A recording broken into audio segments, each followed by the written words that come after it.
Hey guys, it's Paul, combat veteran, MMA fighter, YouTuber.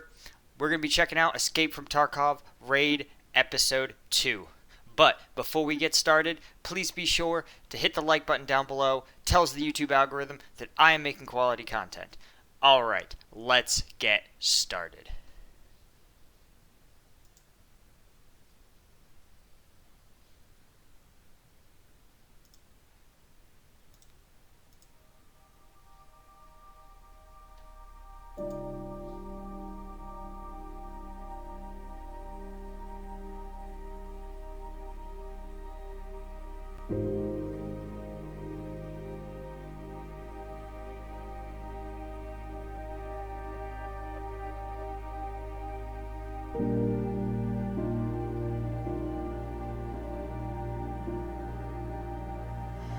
Ты знаешь, я вдруг очень ясно поняла, что, наверное, не потяну такую жизнь. Правда. Я не смогу изо дня в день делать вид, что все в порядке. Знаю, что однажды мне даже не скажут, куда возлагать цветы. Ладно, я, конечно, могу говорить все, что угодно. Ты же вновь все сделаешь, как ты считаешь нужным. Поедешь на свою эту войнушку. Я просто хочу, чтобы ты знал. И я не из тех, что несут чушь о том, как мы все равно останемся друзьями.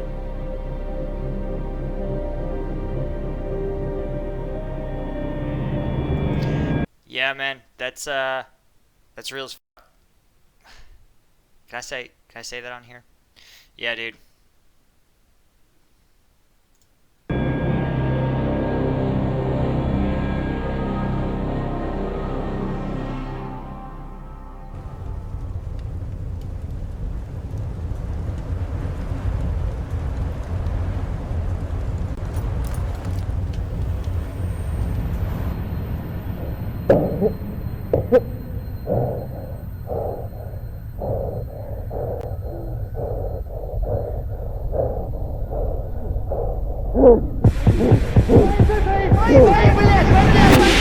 Свои, не стреляй, блядь! По 9! Свои! Мужики, все живы? Маус, нормально. Ворон в порядке. Держу ворота. Надо валить отсюда, пока на подстволах не накидали. Yep, that's a great illustration of the danger of friendly fire and how easy it is to become disoriented in combat, right? You get your direction turned around and you forget which way your friendlies were, or friendlies were maneuvering and you didn't track them. It's so easy to make these kind of mistakes. Кидали. У них, походу, только семерка была. Сейчас эти черти оттянут раненых и по-любому будут чистить ангар. Так что давайте быстрее уебывать, пока наши дымы не сдуло. Мужики, готовьтесь отходить. Okay, so he talked about their smoke still fuming, and what that is a reference to using smoke grenades to cover a withdrawal. It just makes it a little easier. You put smoke between you and your enemy, and you're able to obstruct their line of sight so that you can gather your wounded and withdraw without them being able to draw a tight bead on where you are. Тогда лучше валить через железку. Граником никого не зацепило. Где демон? Демон здесь. Нас там точно не встречают. Уже нет. Блять, мужики, демон, все.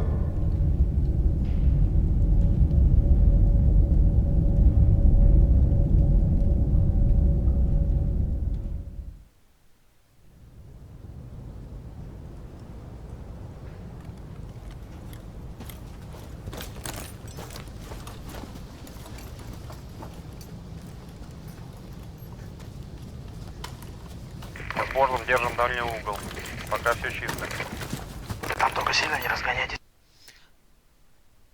Alright, so again, one of the things that is common, one, at least in the US military, they do everything in their power to not leave bodies of dead soldiers in the hands of the enemy. This is both a military honor thing and also to deny the enemy a propaganda video or victory of holding, of course, the bodies of U.S. troops. Now, having said that, in an emergency, which it seems like these folks are in, they will say, okay, there are situations where that has happened. Again, these folks seem like they're in it. They're outnumbered, outgunned, a long way from support.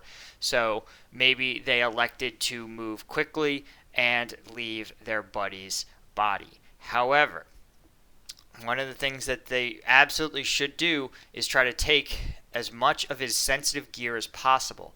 And while sometimes those are things like very high-end weapon systems, laser optics, that sort of thing. But more importantly is information. So, for example, if he had maybe a GPS tracker watch, they would want to take that so that the enemy can't pull the data from that watch and reconstruct the team's movements throughout the day. Similarly, if he has notebooks, maps, anything that's going to store or hold data, his radio, right? Because you wouldn't want the enemy to get your radio and be able to listen in on your comms. So again, it may have just not depicted it where they pulled the valuable intel off of their buddy, but that is something that they would absolutely want to do. Здесь место открытое. Вон одна. А на той стороне железки мы сняли еще одну пулеметную лёжку. Обе ждали вас. Вот суки, продуманные гады.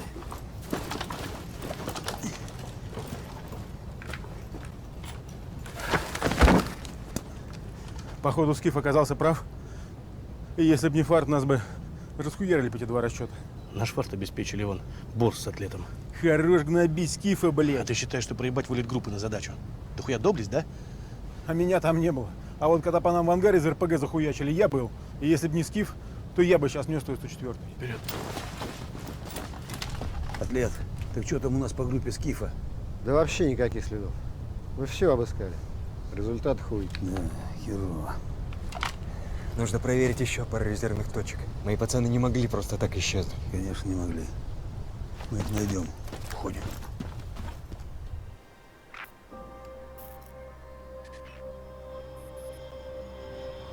Ровно в 23:50 порт уходит на Тарков. Напоминаю, на блокированных территориях гражданских нет. Там только мародеры и залетные части. Товарищ командир, а когда эта шляпа в Таркове уже прекратится? Все ж в курсе, из-за кого все это. На сегодня Терра Групп для всех пушистые зайки. Они борют голод в Кении и создают технологии завтрашнего дня.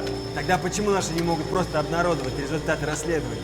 Чем в реальности занимается эти мрази? Потому что миру нужны весомые доказательства. А у наших типа невесомые. Политики, блядь.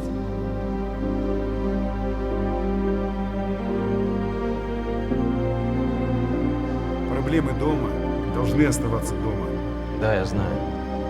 Но ты также говорил, что возвращаются лишь те, кому есть куда вернуться. До вылета еще есть время, но тебе прямо сейчас нужно решить, с кем ты.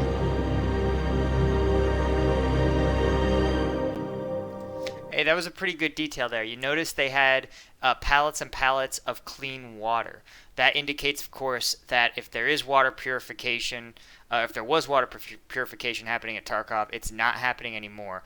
And that's something that you see a lot, even for U.S. troops in the Middle East. They will just import pallets and pallets and pallets of bottled water, and that way it saves them all the logistical hassle of using field, water filtration, testing it, all of it. You're able to just throw a pallet on a vehicle or on a chopper and drop it off, and you've given your folks resupply. What is interesting about this brief, and I understand narratively they have to explain some of the Tarkov lore, but I will say that a traditional mission brief is going to be a lot drier, a lot more boring. Generally, you will look at an objective, you'll discuss your phased plan. He would be telling his folks when they're going to infill, where they'll all probably be looking at the same map. They may even construct a simple sand table where they can walk through what they're going to do once they hit the objective. Again, something they probably cut out for narrative purposes and replaced with this sort of lore exposition.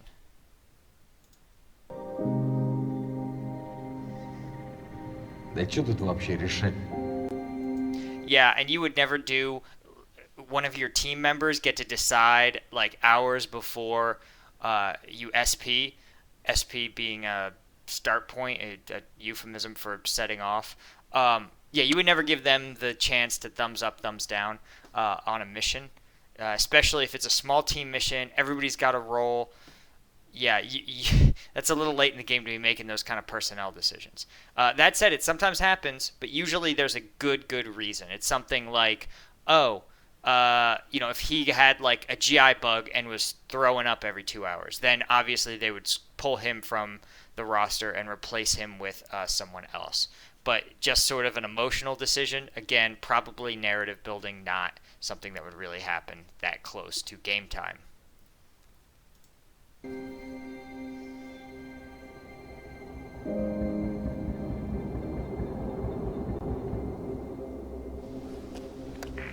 Маркиз, это выдра, прием. Маркиз, это выдра, прием. Ну чё, голяк? Глухо. Это единственное место на маршруте, где мои парни могли бы закрепиться. На проверку нужно время, а у нас Юсейки на хвосте. Объект сложный. Будем чистить в ППХ, снова потери будут. И что, мы просто пройдем мимо? А если я прав? Okay, so it's interesting. It seems like tactically they have some things right and some things wrong here. So it looks like they're doing a security halt before, or a final RP before they approach their objective. It sounds like their team lead has decided their friends are likely to be in those buildings there, and so before hitting that objective, generally what small units will do is they will stop. Now, normally at a place outside of small arms distance, right? So you can see if they can see the buildings, then presumably people in the buildings can see them, and that is tactically a problem. Because of course, if you could see them, generally you can shoot at them. And also, you see that there's some folks who appear to be pulling security, but a lot of folks are just sort of hanging out, kneeling, bunched up together. Again, that's like a thing that might happen, but it would never happen that close together. You would want to get, have a perimeter of maybe 100 meters or more, and everyone that is pulling security on your perimeter will be behind cover, right? Similar to how those guys on the right side are set up, but it just wouldn't be this dense, and it would not be this close to the buildings you were going to enter, your objective. Если мои парни там, если они ранены. Ты такую же хуйню загонял, когда нас на тот ангарчик вывел. А я демона знал еще с армейки. Отставить разговоры, Ворон. Скиф прав. У нас есть задача, и мы будем ее выполнять. Готовьтесь. So, here's what's interesting. Again, it's not unheard of to sort of shift your objectives, change your plan mid-mission. But it sounds like these guys went in and are sort of winging it, trying to figure out where their comrades have gone. Normally, again, if you've got this like search and rescue mission, most of the time, the first team will have a plan to both enter and to exit, right? You always have a plan to exfil. That means that, of course, there's a place where the helicopter or the boat or the QRF team is going to meet you. And so if the team isn't there, that's your first place you want to start looking. And again, maybe they did that and it's not clear here, but the idea that you're just going to kind of want to wing it and that you're going to have these discussions and debates about where you want to go on the ground in the field, not super realistic. Again, I've been on missions where the plans have changed significantly. But it's usually because the core objective has changed, right? You're the nearest unit in the area when one of your buddies has gotten hit or something like that, and you need to go serve as a quick reaction force. Yeah, they should have hit the ground and had a plan. They said, okay, we're going to check the exfil point, and then we're going to work our way backwards all the way to their infill point, and then we will get picked up by our helicopter, and we'll look and gather evidence of what happened to the team, right? That would be the tight, coherent sort of plan that I would more expect. All right, guys, that is it for part 1 of Escape from Tarkov Raid Episode 2. I hope you guys got something out of this. Again, I think it's really interesting. Seems like the pace is picking up. Really curious to see what the next half of this episode holds. Looks like we're going to get into some urban combat, and that is always a fun time for analysis. So, if you guys enjoyed this video, again, hit that like button. Of course, subscribe, and let me know in the comments down below if I missed something, if I misinterpreted anything, or if there's more information that you guys have. And until next time, I'll see you guys later.